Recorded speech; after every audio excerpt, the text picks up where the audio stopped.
E é interessante que a história da Anitta, acho que hoje todo mundo acompanhou, né? Estava em todos os sites, em redes Todos, sociais, o todos. WhatsApp foi o dia inteiro informação sobre trechos do depoimento que ela deu e que retratam um pouco do que ela vinha vivendo, né? A dor que ela vinha experimentando. E é incrível como a história dela é realmente um retrato do que acontece com milhões de mulheres com endometriose, né? Incrível porque acho que a gente vai poder falar sobre alguns aspectos aí da doença, mas é muito marcante o problema que é o atraso no diagnóstico. Então, as mulheres experimentam cólicas desde a adolescência, elas acabam indo falar com as suas mães, amigas, tias, pessoas conhecidas.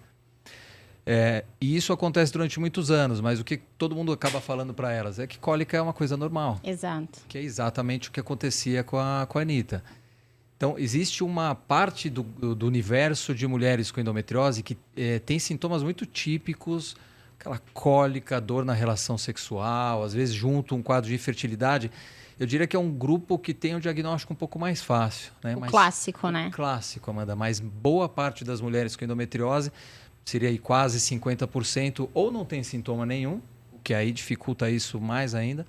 Ou é o caso da Anitta, tem sintomas que não sugerem endometriose, porque ela tinha muito, pelo que eu li, o que parece, o sintoma dela era muito forte na bexiga. O que saiu nas redes é que ela estava ali há 9 anos investigando uma cistite de repetição, né? Sim. Então, devia ser uma queixa de disúria, de dor suprapúbica, ardência para fazer xixi, de dor na região inferior da barriga, né? Exato. Que é um sintoma que, de início, não chama atenção para endometriose, né? Acho que ela foi até alguns hospitais, fazia um exame. E a gente acaba vendo o fim dessa história, quando elas já chegam para a gente fazer o diagnóstico. E aí, quando a gente vai ver o começo da história, o meio da história, é exatamente isso. Vai no hospital, vai no pronto-socorro, faz exame de urina. Trata, muitas vezes, recebe antibiótico N vezes e não sabem qual que é o problema. No caso dela, de uma endometriose que provavelmente está atingindo a bexiga, causando um sintoma que não é o mais comum. A gente fala cólica, dor na relação sexual, quadro de infertilidade. Dor para urinar não é um sintoma que se fala tanto. Da mesma forma, mulheres com dor para evacuar acabam indo para gastro, vão aos cirurgiões e percorrem anos também sem achar o diagnóstico. São situações mais específicas. Tem mulheres com endometriose no diafragma, então isso é mais difícil ainda, porque elas têm dor no ombro, uma dor no ombro que irradia um pouco para a coluna, acontece às vezes mais no período menstrual, e ela vai passar por um monte de médicos, demora anos até alguém descobrir que é uma endometriose no diafragma.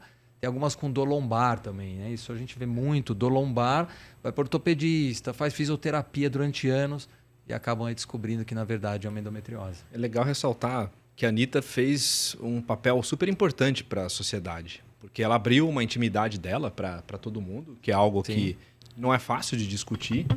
Para a gente foi interessante a coincidência, porque a gente já tinha até marcado esse assunto para conversar hoje, e não ia ser ao vivo, a gente ia deixar esse programa um pouquinho mais para frente, mas a Anitta abriu essa oportunidade da gente poder discutir uma situação super delicada da saúde dela, que ela se dispôs a colocar para o público, e é exatamente o que o professor Alexander coloca, né? O diagnóstico ele acaba sendo muito tardio, a pessoa passa em vários médicos até ter o diagnóstico, e os sintomas às vezes são meio inespecíficos, né? Assim, uma dor para urinar, dor intestinal, nem sempre são aqueles sintomas clássicos de cólica.